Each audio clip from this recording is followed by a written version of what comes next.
Our elders talk about how, with the new generations, we are losing the knowledge, that it is disappearing before our very eyes. With every elder who passes, the stories pass with them.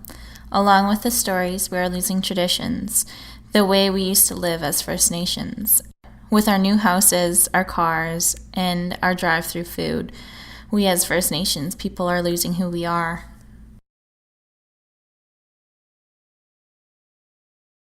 When the white man first came and built the residential schools, he wanted us to change so that we acted like them, to change everything about us as people. They wanted us to be a pool of cheap labor for their industries, and if they could, they would have changed our skin color too. The whole purpose of the schools were to change who we were, to change the way we lived, to kill our culture, and we fought it. We as people fought it so hard. Then finally, when the potlatch ban was over and the last residential school was closed, we celebrated. We were accepted, finally. But now, our young ones are refusing to learn, to keep everything we fought so hard for. So after all this time, we may lose what we have tried so hard to keep, and it's our children who are going to change everything. Now which way they go, it's up to us, not them, us. Now today, as the tradition dies, what happens to our children, the new generations?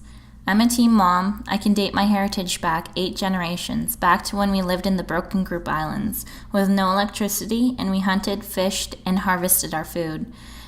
There was a recent expedition of painted ceremonial curtains at UBC where my family's traditional curtain with me and my daughter was depicted, and that curtain contained all the women and the generations on it.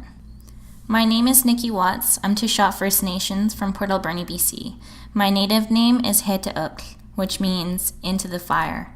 I'm 18 years old. I was 15 when I had my daughter. She is now 2. Before I had my daughter, I didn't see what was important, what I needed to do for my community. Now I'm part of a First Nations Youth Council.